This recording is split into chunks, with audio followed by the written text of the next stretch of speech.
Depuis quelques années, le cigale se développe de plus en plus avec la profession agricole à travers des partenariats, donc des partenariats dont certains viennent d'être signés très récemment, avec un contrat territorial et qui nous a permis donc d'avoir l'agriculture comme partenaire avec le cigale pour mener des actions, puisqu'on sait très bien que par rapport à l'environnement, l'agriculture représente un point important. Et donc on veut continuer à avancer dans ce partenariat, parce que ça nous permet d'être beaucoup plus efficaces. Et puis nos partenaires privilégiés, que sont l'Agence de l'eau Loire-Bretagne, qui sont là ce soir avec nous et qui nous accompagnent depuis le début, sont intéressés aussi par ce développement de partenariat avec l'agriculture. Je vais en fait ouvrir un débat alors sur effectivement ces questions de quelle forme d'agriculture il nous faudrait promouvoir dans l'avenir, et évidemment en relation quand même assez étroite avec les questions justement d'environnement d'une part, et plus particulièrement de l'eau, puisque c'est quand même un peu l'une de vos préoccupations au cigale. Alors peut-être d'abord rappelons les enjeux, mais je crois que sur les enjeux par rapport au devenir de notre agriculture en France, et plus particulièrement en Auvergne, et peut-être plus particulièrement encore dans le Cantal, je crois qu'il y a, je vais dire des choses très très communes. Fournir une alimentation de qualité pour une population mondiale croissante. Alors, c'est important parce que c'est souvent parce qu'il faudrait nourrir une population croissante à l'échelle mondiale qu'on a défendu l'idée qu'en France et dans un grand nombre de régions, il nous faudrait produire toujours davantage, parce que la population va s'accroître, donc il faut de la nourriture pour tout le monde. Et une population croissante, y compris mondiale, c'est-à-dire y compris il y a des gens très pauvres. Et pour nourrir correctement une population croissante et parfois très pauvre, il faut produire massivement et à très faible coût, à très faible prix. Et je pense que ça a été l'une des idées fortes qui a fait que, y compris quand nous sommes devenus, nous Français, excédentaires en un certain nombre de produits, eh bien, on a considéré qu'il fallait pouvoir les exporter vers les pays du Sud et que de toute façon, la condition pour que les paysanneries pauvres ou les gens des bidonvilles dans les pays pauvres puissent se nourrir correctement, ben, c'était que nous, en France, on produise au moindre coût et massivement. Donc, dans les enjeux que je qualifie un peu de mondiaux aujourd'hui, mais ça va avoir une importance locale, il y a l'idée qu'il faudra nourrir une population croissante, mais il y a aussi d'autres besoins, pas seulement des fibres pour le textile, pas seulement du bois pour la construction, pas seulement des molécules médicinales pour la pharmacopée, mais il y a une demande croissante et accrue en ce moment d'agrocarburants. Voilà, donc ça fait partie. Est-ce qu'on va pouvoir satisfaire tous ces enjeux-là à la fois? On va pouvoir en discuter. Et puis il y a, alors là je pense très clairement, ça va avoir une relation très directe avec la qualité des eaux de la Lannion ou d'autres régions, parce que quand on parle de bassin versant Loire-Bretagne, vous voyez que peut-être certaines pollutions ici, même très en moyenne montagne, peuvent aller jusque très bas, et peut-être qu'une partie de l'azote ici peut aider à fertiliser des algues vertes sur le littoral breton. Ça peut paraître très lointain. En tout cas, une chose est sûre, c'est que beaucoup d'entre nous ici payons très cher des impôts pour retirer les algues vertes du littoral breton, et parce que on n'a pas laissé au sol breton le soin de payer des impôts pour retirer les algues vertes. Donc fournir des services environnementaux, on peut concevoir ça comme très positif, des beaux paysages, et ça alimente des activités touristiques et ce genre de choses. Et puis on peut envisager ça, c'est souvent comme ça que c'est présenté d'ailleurs, plutôt correctif. Est-ce qu'on ne pourrait pas, à défaut de produire des services environnementaux, déjà de diminuer nos dégâts environnementaux? Et les nouvelles formes d'agriculture pour lesquelles je vais faire un plaidoyer, s'il n'y a pas l'adhésion d'une immense majorité, j'insiste, d'une immense majorité d'agriculteurs et d'éleveurs en France, ben c'est des vœux pieux, ça ne sert à rien. Ma conférence n'aurait servi à rien si on ne discute pas de comment faire en sorte que les agriculteurs soient correctement rémunérés pour développer de nouvelles formes, parce que vous allez voir que c'est des formes d'agriculture alternative, et c'est vain de penser qu'on pourrait y arriver si on n'envisage pas la rémunération au moins décente des agriculteurs. Quand une ferme disparaît, c'est toujours du chômage en plus. Et la ferme qui disparaît, j'ai cru comprendre ici que ce n'est pas la friche, heureusement, ou très peu, c'est plutôt l'agrandissement des voisins. Mais l'agrandissement des voisins, ça ne crée pas d'emploi. Ça permet aux voisins, évidemment, d'amortir plus vite et le gros matériel pour lequel il s'est lourdement endetté, Mais c'est très rare qu'une ferme qui s'agrandisse, c'est une création d'emplois. Donc la question quand même de créer des emplois, d'éviter l'exode rural, c'est-à-dire d'enrayer cet exode rural et peut-être même d'aider à l'installation de jeunes agriculteurs sur des formes d'agriculture alternatives, ça va faire partie effectivement aussi du débat pour tout à l'heure. Alors sans dommage pour le cadre de vie, ben, c'est connu, mais enfin j'allais dire qu'on fait positivement, c'est fournir des services environnementaux. Quand on fait contrer des dégâts environnementaux, ben oui, il faudra éviter la pollution des eaux. Alors évidemment, en moyenne montagne, peut-être que vos eaux ne sont pas très polluées. J'ai cru comprendre que pour la Lannion, on s'interrogeait quand même sur les nitrates, d'ores et déjà, un peu sur les désherbants, mais peut-être que l'évolution récente de l'agriculture, on verra, y compris dans votre région, la question quand même de savoir si dans l'eau du robinet, il n'y aurait pas de l'atrazine. C'est un désherbant, hein, l'atrazine. Il faut peut-être quand même s'interroger, même si c'est plus grave, plus bas. Alors oui, ça fait partie des enjeux. Et évidemment, pareil, dans les enjeux, mais tout ça c'est connu, hein, donc c'est juste pour rappeler, on va discuter de ça. Moi, quand j'étais jeune, alors les dégâts occasionnés pour les générations futures, quand je faisais des études d'agronomie, on m'avait quand même enseigné qu'il fallait maintenir la fertilité des sols. Et maintenant, quand moi-même j'enseigne à l'agro-ParisTech, je dis la fertilité, c'est la fertilité de l'environnement. Et que la principale menace en France, d'ailleurs, pour les générations futures, c'est peut-être la surmortalité des abeilles. Ce n'est pas seulement la fertilité des sols qu'il faut maintenir, mais la fertilité, la fécondité potentielle de nos environnements. Et si effectivement, je parle pour la France en tout cas, ben si il y a une surmortalité des abeilles, c'est quand même la fécondation des pommiers, des poiriers, du tournesol, du colza qui est mise en cause. Et donc oui, il va falloir être raisonnable, même s'il y a des urgences à satisfaire là, tout de suite, il ne faudra pas que ce soit au détriment des générations d'après. Voilà, alors j'ai coutume, quand je signale tous ces enjeux-là, alors évidemment, il y a des gens qui me disent « Ah oui, mais c'est aux politiques de prendre des décisions, et au moins, il faut mettre des priorités. On ne peut pas tout faire. » Ben, je ne sais pas si vous avez envie de mettre des priorités. Allez, il faut nourrir une population croissante, donc tant pis pour les générations d'après. Il faut maintenir le cadre de vie, tant pis si on n'arrive pas à nourrir tout le monde, et on va produire moins. En fait, à peut-être l'exception quand même, vous allez voir, je n'ai pas une grande tendresse pour les agrocarburants. Et là, peut-être, on pourrait mettre des priorités sur autre chose que les agrocarburants. Mais je crois en fait que le vrai drame, qui va rendre la chose difficile dans notre débat tout à l'heure, c'est qu'il faut faire tout ça à la fois. Alors, le contexte, je suis désolé de parler comme ça, parce que les enjeux sont considérables. Hein. Satisfaire tout ce qu'on vient de dire là, c'est quand même considérable. Et le contexte, je suis désolé aussi, il n'est pas drôle. Et évidemment, on commence toujours réchauffement climatique global. Et réchauffement climatique global, ça veut dire toute région confondue. Et en discutant tout à l'heure, le Cantal et l'Auvergne n'est pas exempt de ces questions-là. Les agriculteurs et les éleveurs vont devoir s'adapter. Ça va quand même pas être facile. Et puis, il ne faut pas exclure qu'on aille demander aussi aux agriculteurs d'atténuer ce réchauffement climatique. Alors, c'est un débat, hein, j'ouvre seulement, là, et puis je répondrai à vos questions.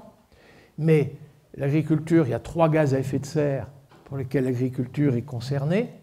À l'échelle mondiale, on parle beaucoup du gaz carbonique, mais le gaz carbonique, alors c'est l'industrie hein, chez nous, à l'échelle mondiale pour l'agriculture, les émissions de gaz carbonique de l'agriculture, ce n'est pas chez nous, enfin c'est un peu chez nous, mais c'est surtout dans les pays du Sud, là où on déforeste. C'est-à-dire la déforestation de la forêt amazonienne, la forêt de Bornéo, la forêt congolaise, ça effectivement, ça contribue à des émissions de gaz carbonique absolument considérables. Je veux dire, ce n'est pas tellement votre région qui est concernée. Quand je suis en Bretagne et que je demande de quoi se nourrissent les poulets et où sont les surfaces de soja, et est-ce que c'est au détriment de la forêt amazonienne? Là, je vous assure, je sens dans la salle quelques regards crispés. C'est-à-dire que parfois, notre élevage de poules, qu'on dit hors sol, qu'on dit même très intensif, en oubliant les énormes extensions au Brésil de cet élevage qui finalement peut être extensif, c'est au dépend de la forêt amazonienne. Déjà, moi, je m'interroge sur pourquoi, en France, on a tendance, quand on parle de l'effet de serre et du réchauffement climatique, à dire que c'est encore la faute des éleveurs de ruminants et que trop peu fréquemment, on évoque la part de notre agriculture industrielle qui utilise des quantités considérables d'engrais azotés de synthèse, très émettrices de protoxyde d'azote. Le protoxyde d'azote contribue à 51% de la contribution de l'agriculture française au réchauffement climatique, et je ne suis pas sûr que ce soit vous qui soyez les plus utilisateurs de ces engrais azotés, bien que l'azote dans l'eau et tout va nous préoccuper quand même, j'en conviens. L'autre contexte très dur à comprendre, c'est quand même la mondialisation croissante des échanges. Alors autant pour le réchauffement climatique, j'ai envie de vous dire, maintenant il faut s'y préparer, on n'y échappe plus. Après tout, la mondialisation croissante des échanges, on peut peut-être encore, à vérifier, ça va faire partie du débat, éviter le pire. Mais en tout cas, il est clair qu'on a vécu une période où les échanges mondiaux étaient de plus en plus globalisés, ce que certains appellent le libre-échange. Vous allez voir que je mets des guillemets à libre, je ne suis pas sûr que c'était si libre que ça. Mais c'est un contexte dont on va devoir quand même parler, et notamment quand on va chercher d'autres formes d'agriculture répondant aux enjeux. Est-ce que c'est compatible avec ce que certains appellent le libre-échange? Ça fera partie du débat. La raréfaction des ressources. Alors, la raréfaction des ressources, tout le monde pense le pétrole, et c'est quand même vrai que l'agriculture moderne de demain, impérativement, va devoir être très économe en énergie fossile. Les engrais azotés de synthèse, c'est très coûteux en énergie fossile. On importe du gaz naturel russe et norvégien pour fabriquer. C'est avec l'usine de Lac. Enfin, l'usine de Toulouse a explosé, le gaz de Lac, il n'y en a plus. Donc on exporte du gaz naturel russe ou norvégien pour fabriquer nos engrais azotés de synthèse. Là, il va falloir être raisonnable. Et puis on en parle aussi beaucoup moins souvent, et ça c'est vraiment la mauvaise nouvelle de la soirée, c'est le phosphore. Là, on nous annonce donc la pénurie plus précoce que l'énergie fossile. On nous dit d'ici 3-4 décennies, le coût d'exploration et d'exploitation de nouvelles mines de phosphate, quand les mines actuelles seront épuisées, ça va devenir hyper coûteux. Et j'imagine que ceux d'entre vous qui êtes agriculteurs, vous savez déjà, les prix des engrais phosphatés ne cessent de s'accroître parce que les pays qui ont des mines de phosphate font déjà payer très cher ces perspectives de pénurie. Donc il y aura vraiment à raisonner une agriculture très économe en phosphore. Et puis, je rajoute dans le contexte, c'est quand même l'exode rural dramatique, la pauvreté paysanne, vous connaissez les revenus, le taux de suicide chez les agriculteurs et ce genre de choses. On ne peut pas commencer à dire il va falloir promouvoir de nouvelles formes d'agriculture si on ne tient pas en compte la condition sociale de la paysannerie en France. Ça va de soi. Vous allez voir quand même, je pense, positiver. Mais avant de positiver, je pense qu'il nous faudrait quand même regarder le pourquoi d'un certain nombre de choses, et notamment le pourquoi un grand nombre même, de nos agriculteurs et de nos éleveurs en France se sentent stigmatisés, et même parfois sont pour de vrai stigmatisés, et pourquoi on fait autant de reproches en matière de durabilité, qu'est-ce qui va devenir de générations futures, contribution aux gaz à effet de serre, érosion des sols, surmortalité des abeilles, et puis de plus c'est nos impôts et c'est les subventions de la politique agricole commune qui vous rémunèrent et ce genre de choses.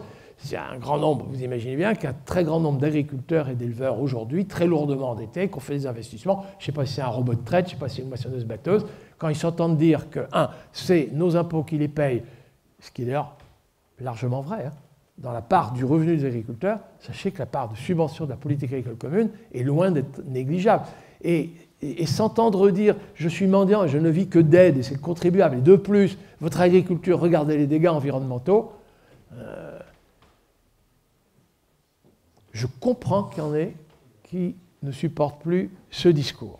La première responsabilité, à mon avis, en France, c'est il y a un peu plus d'un siècle déjà, et puis dans les pays du Sud, peut-être un peu moins, on a demandé à des agronomes, à des généticiens, et notamment en production végétale, à des expérimentateurs, on leur a dit la population est croissante, les terres agricoles sont plutôt au contraire en voie, si elles sont en bitumage, les meilleures terres agricoles, en tout cas plutôt de diminution, il faut accroître les rendements à l'hectare.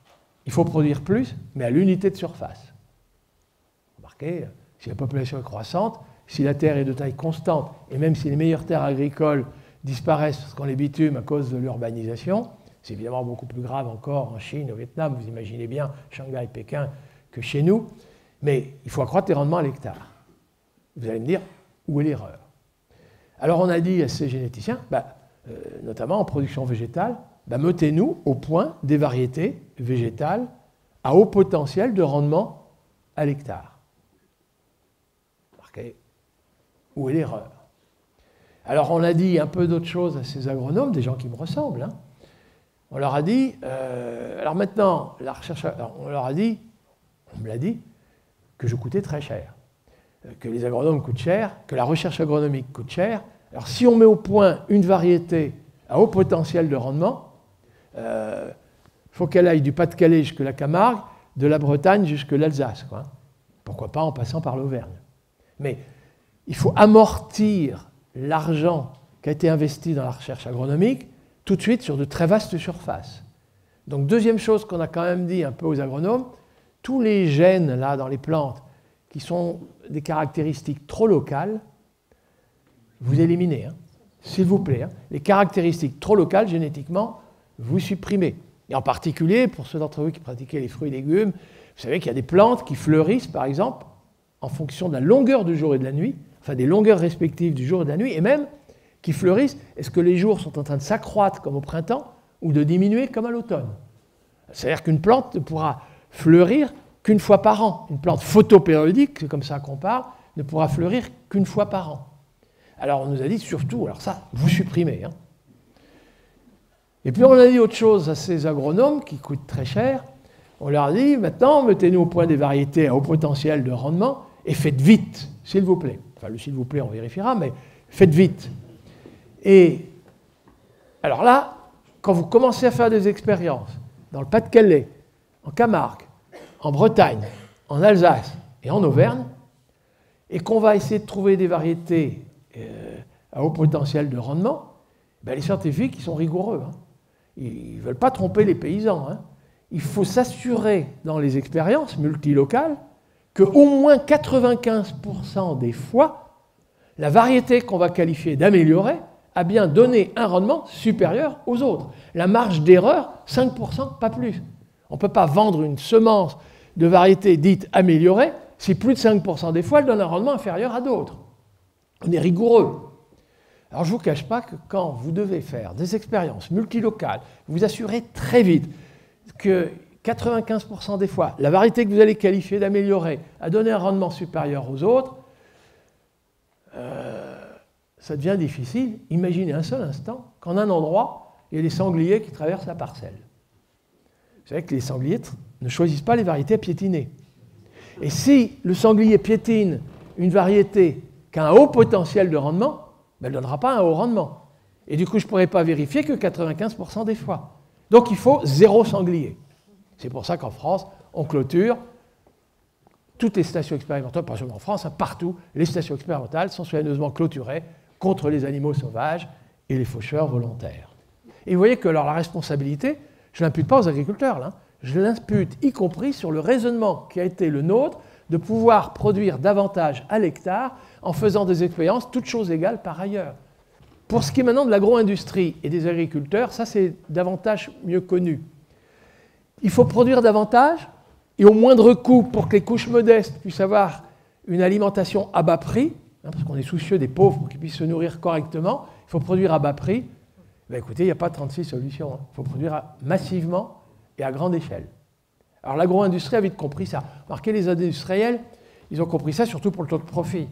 C'est-à-dire qu'une entreprise agro-industrielle, mais c'est parfois vos coopératives, nos coopératives agricoles, hein, pour rester compétitives, il fallait produire au moindre prix et conquérir des parts de marché et les conquérir au détriment du concurrent. Et tout le monde a fait ça. Et à ce moment-là, ben écoutez, vous mécanisez, vous motorisez, vous robotisez. Pour les agriculteurs, c'est pas une matière première, c'est un produit fini, l'agriculture. Ça va faire l'objet du débat. Agriculture à haute valeur ajoutée, c'est est-ce qu'on ne peut pas faire en sorte que les agriculteurs ajoutent de la valeur et fassent un produit à haute valeur ajoutée. Mais l'industriel, lui, ce qu'il demande, c'est au moindre coût. Il y a bien une contradiction là. Quand je dis, mais attendez, il faudrait quand même refabriquer de l'humus, et pour fabriquer de l'humus, fabriquer du fumier, mettre un élevage dans votre ferme, les gens qui ont investi dans des moissonneuses-batteuses, dans une charrue 2 fois 12 socs réversible, les gens, ils ont envie aussi de m'étrangler. On ne va pas remettre de l'élevage dans le bassin parisien. Et quand dans le Languedoc, je dis, oulala, monoculture, la vigne, en telle surface, alors dans le Bordelais, surtout, les pesticides, vous connaissez, je comprends quand même qu'il y ait des réactions très négatives à ce que je suis en train de vous dire, mais néanmoins, c'est quand même un peu ça que je vais dire, qu'on n'échappera pas à une diversification de l'agriculture, ne serait-ce que déjà pour s'adapter au réchauffement climatique et à la mondialisation des échanges. Plus le climat devient aléatoire, plus les marchés deviennent volatiles et aléatoires, mieux vaut ne pas mettre tous ses œufs dans le même panier. Cette spécialisation exagérée et les nombreux déséquilibres écologiques que j'ai évoqués, pour moi, ça, c'est les errements du passé. Et comme ces errements du passé, ces erreurs du passé, c'est une somme de raisonnements microéconomiques justes, ben vous l'avez compris, maintenant, il y a deux questions qui se posent. C'est est-ce qu'il y a une alternative, techniquement parlant?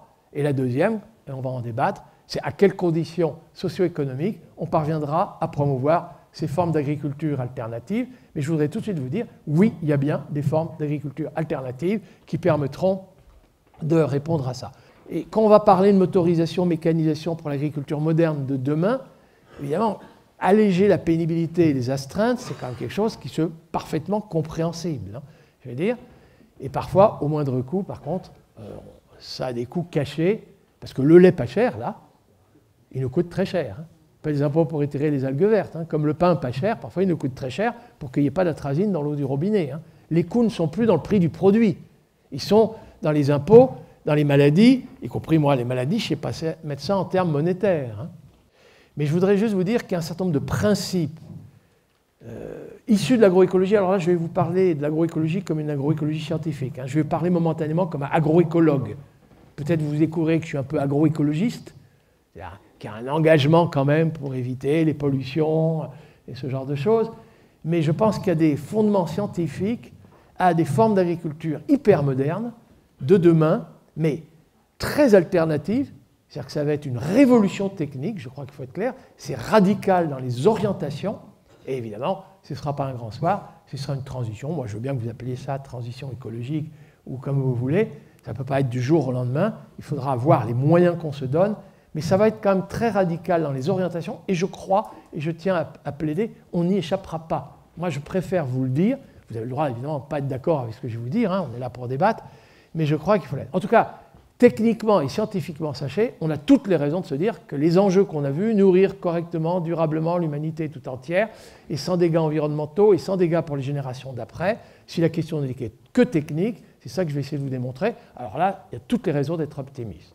La vraie bonne nouvelle, je ne vous cache pas, la première là, de la soirée, c'est d'où nous vient cette énergie qu'on trouve dans l'alimentation. Évidemment, tous les agriculteurs ici, vous le savez, mais pour le grand public, je tiens à le dire, l'énergie qu'on trouve dans l'alimentation, l'excellente nouvelle, c'est que ça nous vient du soleil. C'est la plante qui, avec ses feuilles, intercepte l'énergie solaire, transforme l'énergie solaire en énergie alimentaire, et vous le savez, on appelle ça photosynthèse. Et la bonne nouvelle, il n'est pas annoncé de pénurie de rayons solaires avant 1,5 milliard d'années. Dès qu'on a un terrain agricole, on peut faire un usage très intensif de cette énergie solaire sans que ce soit plus coûteux parce que c'est gratuit. Mais vous l'avez compris, qu'est-ce que ça veut dire? Que tous les rayons de soleil tombent sur des feuilles vertes capables de transformer l'énergie solaire en énergie alimentaire. Et ça veut dire couverture végétale la plus totale possible et la plus permanente possible. Alors, c'est un peu compliqué, parce que quand on retourne une prairie qui avait une couverture végétale, alors verte, je ne dis pas qu'au moment de la canicule, c'était complètement vert, mais il y avait quand même une couverture végétale qui faisait que tous les rayons du soleil servaient à la photosynthèse. Quand maintenant vous commencez à retourner la prairie pour faire du maïs, alors est-ce qu'il n'y a pas des rayons du soleil qui tombent à terre en hiver et qui ne servent à rien? Avril-mai, vous avez des rangées de maïs. Entre les écartements de maïs, il y a quand même des rayons du soleil qui ne servent à rien, alors que c'est gratuit et on en fait un sous-usage. Si l'agriculture intensive, c'est faire l'usage intensif de ce qui est renouvelable et ne coûte rien, les rayons du soleil. Si l'agriculture intensive, c'est faire l'usage intensif à l'hectare de ce gaz carbonique pléthorique, la plante va prendre le maximum de carbone, nous libérer l'oxygène, et avec ça nous fabriquer notre énergie alimentaire, et en plus séquestrer du carbone dans les sols, je suis pour. Oui, l'agriculture moderne de demain, je vais même vous dire, quitte à anticiper sur les solutions, moi je serais pour que les agriculteurs soient rémunérés pour ça. Vous séquestrez du carbone dans les sols? On est conforme à la COP 21? C'est d'intérêt général? Top là, je vous paye. Je vous paye. À partir du moment où vous nous rendez un service d'intérêt général, que c'est quelque chose de décidé, ça a été signé, la COP21, on y est contraint, vous pouvez participer à atténuer le réchauffement climatique, séquestrer du carbone dans les sols, top là, à quel prix? Allez. Moi, je suis prêt à payer des impôts quand c'est comme ça. Mais voilà, l'idée, c'est couverture végétale maximale de plantes correctement alimentées en eau, faire le meilleur usage des eaux de pluie. Il faut que toute l'eau de pluie s'infiltre dans le sol. J'ai envie de dire, je regarde les gens de l'agence, je ne veux plus voir d'eau ruisseler par ruissellement. Si ça rejoint l'Alagnon, je veux que ce soit par la nappe phréatique, les sources. Mais je veux que toute l'eau de pluie s'infiltre et soit mise en réserve dans le sol pour que la plante puisse transpirer le plus longtemps possible, y compris au mois d'août. Eh bien, écoutez, il faut que le sol soit poreux. Et là, je vais vous dire, moi, quand je faisais mes études d'agronomie, on m'enseignait le labour. Hein. Le sol doit être poreux, il faut que l'eau s'infiltre, ben labourez, rendez-le poreux. Et maintenant, moi, j'enseigne, ouh là là, le labour, vous êtes en train de détruire le carbone de l'humus, vous êtes en train de créer du gaz carbonique, votre sol va devenir de plus en plus sensible à l'érosion, faute d'humus, il ne faut surtout pas labourer. J'ai un peu changé d'avis. L'urée, l'ammonitrate, les sulfates d'ammonium, c'est désuet. Hein. C'est du passé. Hein. L'agriculture moderne de demain doit être très économe en énergie fossile, et donc il nous faut faire sans les engrais azotés de synthèse, et il nous faudra y arriver au plus vite. J'en conviens, les conditions de la transition, il faut vraiment s'interroger, mais oui, l'agriculture moderne de demain, ce sera zéro engrais azoté de synthèse, très coûteux en énergie fossile, très émetteur de protoxyde d'azote. Alors l'alternative, tous les agriculteurs la connaissent, ben précisément, c'est ces plantes-là, comme le lentillon, dont on parlait tout à l'heure, on les appelle les légumineuses. Quand vous voulez nourrir des vaches, des chèvres, des brebis, vous appelez ça trèfle, sainfoin, lotier, luzerne, vesse. Quand vous voulez nourrir des cochons, vous appelez ça lupin, févrole, pois fourragé, soja. Quand vous voulez nourrir des humains, les diététiciens nous le recommandent, riches en fibres et pas de cancer du côlon, appelez ça lentilles, pois chiches, fèves, haricots, petits pois, les protéines végétales. Mais dans aucun pays du monde, on ne manque de plantes de l'ordre des légumineuses. Hein. C'est l'arachide au Sénégal, c'est le pois Congo au Congo, c'est le niébé au Mali. Enfin, je veux dire, dans aucun pays du monde, on manque de plantes de la famille des légumineuses capables, en circuit court, de prendre l'azote de l'air et fabriquer des protéines. C'est les microbes hein, qui aident la plante à faire ça, mais ces microbes aident la plante à intercepter l'azote de l'air et fabriquer sur place la protéine sans qu'on ait besoin d'aller chercher du gaz naturel en Russie pour fabriquer des engrais azotés de synthèse. Mais sachez en tout cas qu'il nous faut entretenir le taux d'humus des sols, réassocier agriculture et élevage, je l'ai dit, le fumier, mais il nous faut absolument remettre des légumineuses dans nos rotations et dans nos assolements. C'est la priorité des priorités, que ce soit l'environnement, moindre pollution, moins de protoxyde d'azote, moindre consommation en énergie fossile. Ça, c'est décisif, ça devrait être un axe stratégique. Mais en même temps, il nous faudra trouver du phosphore ailleurs. Alors, quand même, ouf. Est-ce qu'il y a du phosphore ailleurs? La réponse est quand même oui. Est-ce qu'il y en a en quantité, en grande quantité? La réponse, elle est quand même oui, mais à très faible dose, dans la roche, en sous-sol, c'est-à-dire entre nous et le magma. Vous avez des épaisseurs de granit, vous avez des épaisseurs de schiste, vous avez des épaisseurs de gneiss, la roche-mère, hein, on dit, dans lequel il y a des éléments minéraux.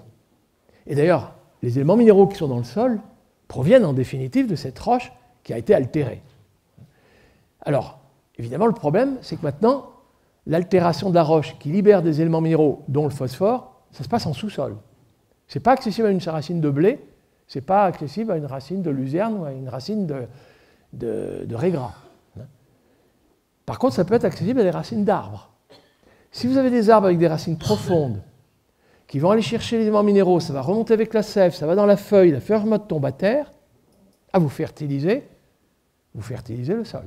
On connaît des champignons, la truffe en est un, mais ce n'est pas la truffe que je vais défendre ici, des champignons qu'on qualifie de mycorhiziens, vous avez le droit de ne pas retenir les noms.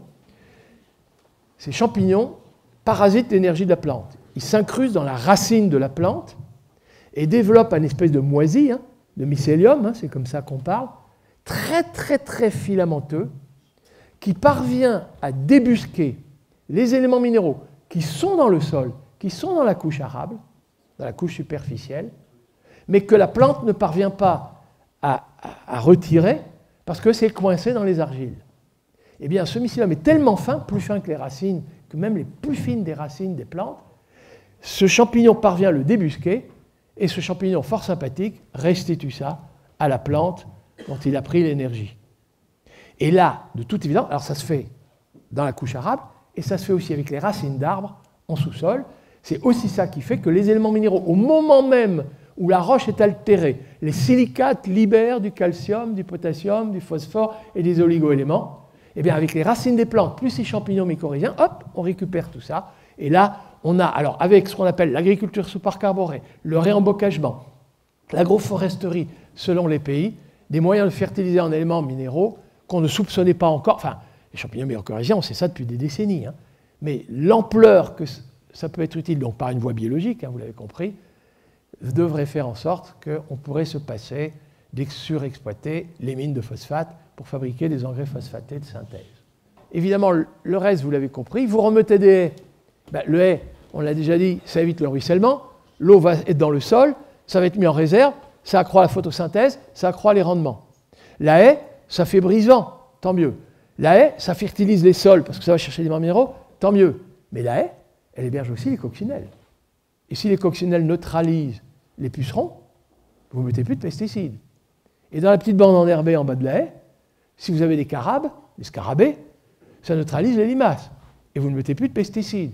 Et si dans les hautes tiges, vous avez des mésanges, ça s'attaque à la larve du carpocaps, et vous aurez des pommes bio.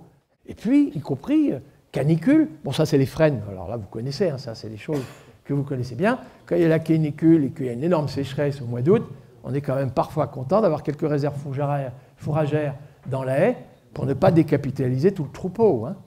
Eh bien oui. Moi, je vais vous dire, si la question « peut-on nourrir correctement et durablement l'humanité tout entière ?» répondre à tous les enjeux dont on a parlé là, malgré le contexte du réchauffement climatique, du contexte le plus aléatoire, eh bien oui, une agriculture diversifiée, qui associe agriculture et élevage, qui diversifie les rotations, et notamment en remettant des légumineuses dans les rotations. D'ailleurs, remettre des légumineuses dans les rotations, c'est de sauvegarder les abeilles, pour éviter la surmortalité, n'oubliez pas. Puis la haie aussi peut abriter les abeilles. Enfin, je veux dire, mais si la question n'était que technique, il est évident que oui, il est parfaitement possible de produire une agriculture. Sauf que vous l'avez compris, c'est tout le contraire de notre agriculture industrielle, qui a visé toujours le moindre coût. Et quand je vous dis le moindre coût, pour le consommateur, c'était la moindre valeur ajoutée et le moindre revenu pour l'agriculteur. Ne l'oubliez quand même pas. Hein. Il est vain de penser un seul instant qu'on parviendra à réaliser ce qui est une révolution technique, ce qui est un virage radical, une agriculture totalement alternative. On va être minimum énergie fossile, maximum énergie renouvelable, aucun agrotoxique. On va utiliser les fonctions biologiques des vers de terre, des coccinelles, des carabes, des mésanges, des champignons mycorhiziens. On a besoin de sauver les champignons mycorhiziens, c'est la fertilité des sols, on ne va pas mettre de fongicides. La plante a de la rouille, je ne mets pas de fongicides, parce que ça tuerait les champignons mycorhiziens. On va être systémique, hyper savant, une agriculture hyper savante, hyper soignée. Ben, il va falloir correctement rémunérer les agriculteurs pour ce type d'agriculture, et à mon avis, c'est ça le débat. Si on parvenait à ce que quelques petites subventions de la politique agricole commune subventionnent la restauration collective dans les écoles, les collèges et les lycées, on dirait les perturbateurs endocriniens, Parkinson, Alzheimer, cancer du sein, cancer de la prostate, plus précoce pour cette génération, on ne veut plus. Tout bio. Parce que, nettement moins, parce que c'est quand même ça vérifié. Hein. La grande qualité des produits bio, c'est pas tant la vitamine C, hein, je vous le dis tout de suite, c'est un peu les polyphénols, mais c'est surtout moins de pesticides, moins de perturbateurs endocriniens. Donc tout bio. 1,6 milliard d'euros sur les 9 milliards suffirait pour que tous les repas de la restauration collective, donc là j'inclus les restaurants d'entreprise fréquentés par les couches modestes, les ouvriers n'auraient pas à payer plus parce que le surcoût du caractère artisanal du bio serait payé par les subventions de la PAC, et du coup, tout l'argent revient des agriculteurs, non pas sur « Ah, c'est des aides, vous êtes des mendiants, vous avez besoin d'aide, on vous aide ». Non, non, vous nous faites un bon produit et on vous rémunère avec le label, le logo, au prix d'un produit bio. Et bien, je vais vous dire, ça irait bien plus vite.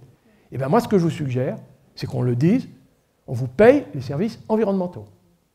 Le plus urgent, c'est de séquestrer du carbone dans les sols, technique de zéro labour, remettre des haies, créer de la biomasse, Dites-moi, le service là, à quel prix êtes-vous prêt à nous rendre ce service?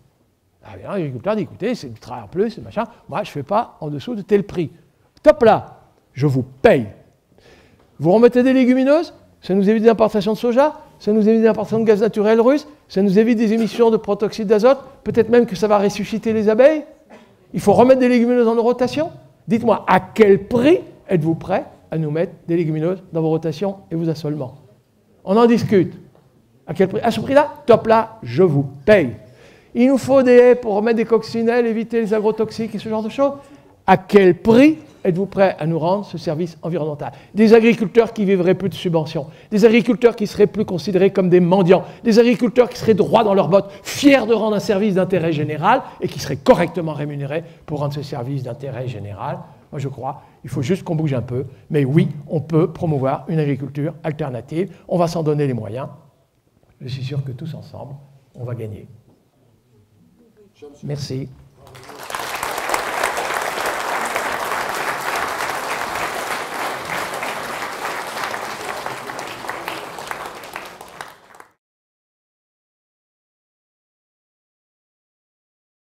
Il m'arrive d'intervenir aussi en Franche-Comté. Et alors, s'il y a bien une région dans le monde où le prix du lait n'a pas diminué d'1 centime, c'est très clairement le Comté, parce que c'est encore des coopératives, des fruitières, c'est une très haute valeur ajoutée, il faut être clair, et même par rapport à votre valeur ajoutée, parce que c'est vrai que là, j'aurais pu mettre de terroir, ça c'est marqué quelque part quand même, hein. C'est les appellations d'origine protégée, on pourrait appeler ça Salers, Saint-Nectaire, Cantal, hein, bien sûr. Mais y compris sur ces appellations, je pense que le plateau d'Auvergne, le plateau de fromage, là, a intérêt à jouer, à reviser toujours à la hausse hein, ses caractères de terroir et d'affinité. Mais en tout cas, en Comté, ça n'a pas diminué, la confiance règne et le prix du lait n'a pas diminué d'1 centime. Et c'est vrai que là, quand on leur dit passer au bio, ils me disent ce que vous dites. Hein, ils disent, mais attendez, nous on est déjà largement bien payés par le terroir, qu'est-ce que nous apporte en plus le label bio quoi. Et surtout qu'ils disent, comme vous, notre agriculture est à peu près saine. Alors attention, à Besançon, c'est quand même plus pollué que par ici. Hein. Donc, non, il faudrait, y compris dans les régions comme le Comté, même si on dit c'est sain, quand même la pollution en azote, là, il faut la réduire. Ils ont quand même gardé une race de vache qui ne produit pas beaucoup de lait, oui. Qui fait une qualité de fromage. Alors que nous, dans le Cantal, oui. On a un peu pourri notre marque du Cantal, puisqu'on a fabriqué oui. On fabrique du Cantal oui. Avec des races laitières. Oui. Alors que c'était avec la Salers. Oui, Salers. Voilà. Non, mais très clairement, la valeur ajoutée, là, on est au cœur du débat pour la région. Hein. C'est effectivement, moi je serais, j'ai pas de conseil à donner, hein, je suis là extérieur, moi dans le je suis reparti. Hein. Mais c'est vrai que je regarde avec un peu d'inquiétude le fait que les cahiers des charges pour les appellations d'origine protégée ont été, je ne dis pas moins rigoureux, mais moins exigeants que pour le Comté. Et aujourd'hui, c'est bien les gens dans le Comté, non, alors j'entends, tant mieux, il va y avoir une réflexion inverse, mais dans le Comté, en tout cas, très clairement, il n'y a pas une diminution d'1 centime du prix du lait. Bonsoir, donc je suis agricultrice, je m'appelle Madame Bafoy. J'ai la chance d'être agricultrice dans un territoire qui est magnifique, qui s'appelle le Cézanne, je ne sais pas si vous en avez. Oui, un petit peu. Voilà, donc on a des montagnes d'Estime et où on a de l'eau. Je vous ai parlé un petit peu de l'eau et de la qualité de l'eau qu'on avait, parce qu'on a fait analyser, on a des eaux aussi pures que dans les Alpes. Et on n'est pas en bio, mais on a la chance d'élever nos animaux, puisqu'on charge les montagnes au printemps et on les décharge à l'automne. Et on élève nos animaux à l'herbe et on les descend 2 mois plus tard engraissés uniquement à l'herbe. Voilà, ça je voulais parler de ça. Donc on est dans ce territoire qui est le Cézanne et je pense que dans le Cantal aussi. Et je suis d'accord avec tout ce que vous venez de dire, mais il ne faut pas oublier qu'il y a derrière nous, il y a des lobbies et qu'ils ne sont pas prêts à lâcher. Et qu'il va falloir bien qu'on avance tous ensemble dans le même sens, parce que ça ne lâchera pas. Voilà. Et je suis complètement d'accord avec ce que vous venez de dire, c'est qu'il faut qu'on rémunère les agriculteurs pour le temps qui passe et les services rendus à la collectivité. Il faut bien que le consommateur sache que derrière, il y a des hommes et des femmes qui travaillent 24 heures sur 24 sur leur exploitation et qui font des produits de qualité. Et il n'y a pas que de l'agriculture intensive, puisque dans une zone de montagne, on est dans une agriculture raisonnée. Voilà. Je répondrai, je partage volontiers ce que vous dites, et surtout je crois comprendre ce que vous dites. Et dans toutes les régions d'ailleurs de moyenne et haute montagne, où effectivement les pollutions sont faibles, parce que c'est clair que les niveaux de pollution de l'eau ici ne sont pas ceux qu'on peut trouver déjà un peu plus bas en Limagne. Il nous faut être très clair, ce n'est pas du tout le même univers. Donc oui, vous êtes dans un milieu sain et vous êtes dans une agriculture qui déjà, sans avoir la certification, n'est pas forcément très éloignée, on va dire, du cahier des charges de l'agriculture biologique. Mon conseil serait, si j'avais un conseil à donner quand même, que vous n'y échapperez pas un jour à devoir passer à quelque chose de certifié, et du coup c'est un cahier des charges. Et ce ne sera pas seulement que à l'herbe, même si je pense que c'est le à l'herbe qui est très essentiel pour la qualité du fromage en particulier, parce que là je suis bien d'accord là-dessus, c'est à coup sûr un critère de qualité.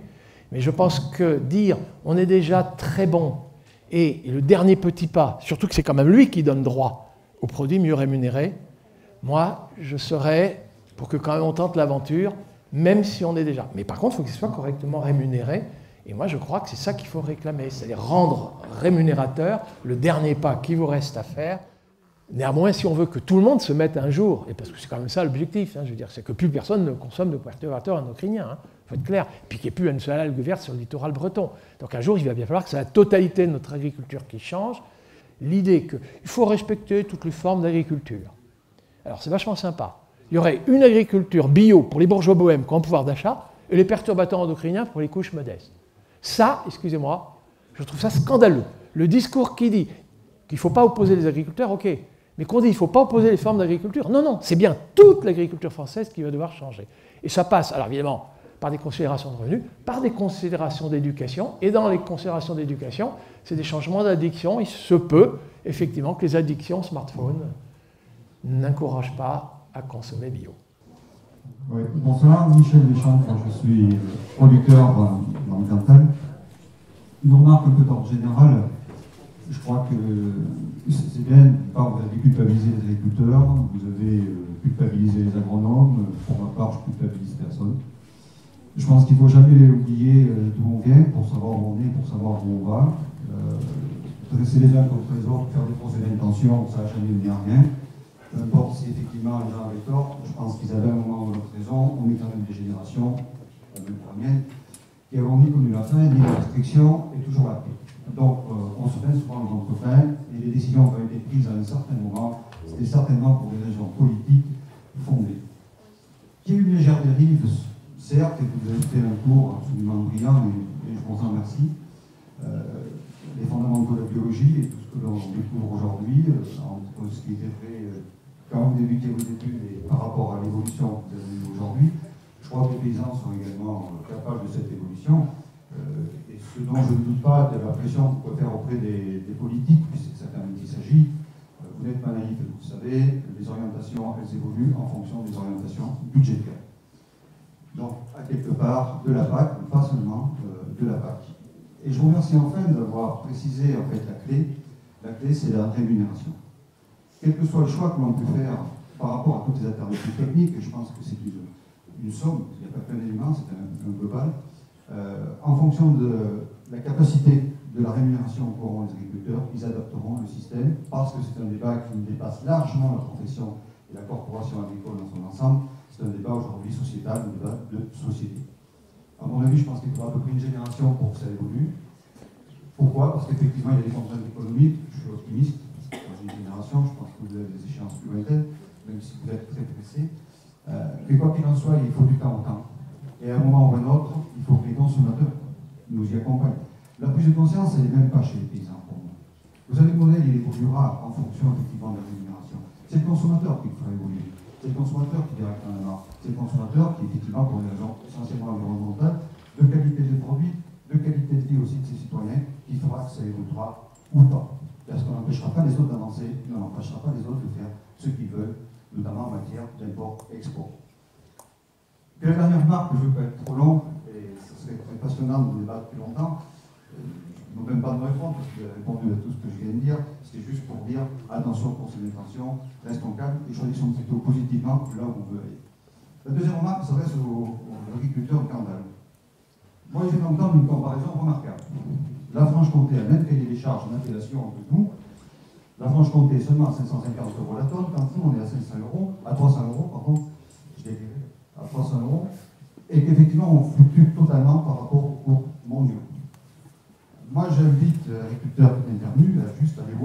l'appellation d'origine protégée comme comté, ça dépasse largement l'interdépendance des acteurs entre eux. Il ne s'agit pas des producteurs, des transformateurs et des affineurs, c'est tout un territoire qui est derrière une appellation. Donc il ne faut pas penser qu'effectivement, voir aussi ce que j'ai pu entendre, la simple fiche d'identité, la fiche d'état civil, notre carte d'identité, nous, Cantaliens, monde du Cantal, ou autres, vers de nature, devrions bénéficier, comme si c'était un dû. Non, le dû, et on pourra l'exiger du consommateur quand effectivement nous aurons clarifié notre position. La première diapo que vous avez fait voir, c'était l'agriculture à très haute valeur ajoutée. Je me contenterai de haute valeur ajoutée, voire valeur ajoutée. Je suis à ce niveau-là relativement réaliste. Mais ça, c'est des paysans qui tirent une balle dans le pied. Ce n'est pas la faute du consommateur, ce n'est pas la faute de la PAC, ce n'est pas la faute de FNSEA. C'est uniquement les gens qui ne veulent pas décider de la direction qu'ils veulent prendre. Il n'y a pas d'obstacle technique, je suis d'accord avec vous. Aucun, jamais. C'est pas plus le contexte que nous qu'il y a des obstacles techniques. C'est qu'il n'y a pas la volonté d'y aller. S'il y a la volonté d'y aller, je ne vois pas pourquoi on serait plus contre les autres et qu'on n'irait pas. C'est qu'on ne peut pas y aller. Et qu'on délègue actuellement aux industriels la valorisation de la fait et que les paysans n'ont pas le courage de la prendre. Je suis un peu trop passionné sur ce débat pour ceux qui me connaissent, donc j'arrêterai là et je cède la parole. Si on veut avancer dans les combats, je pense quand même que démontrer que, regardez, au sud, voilà ce qu'a donné le commerce équitable. Regardez comment ça change dans les villages, à partir du moment où les gens ont accès à ça. Vous voyez qu'il y a des effets induits.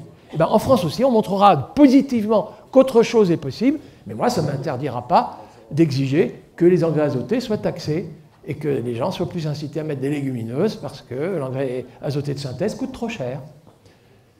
Mais vous voyez, on mène des combats bio, local, équitables. Je pense que chacun de ces combats est imparfait. Mais ça converge, et je pense que c'est comme ça qu'on va gagner.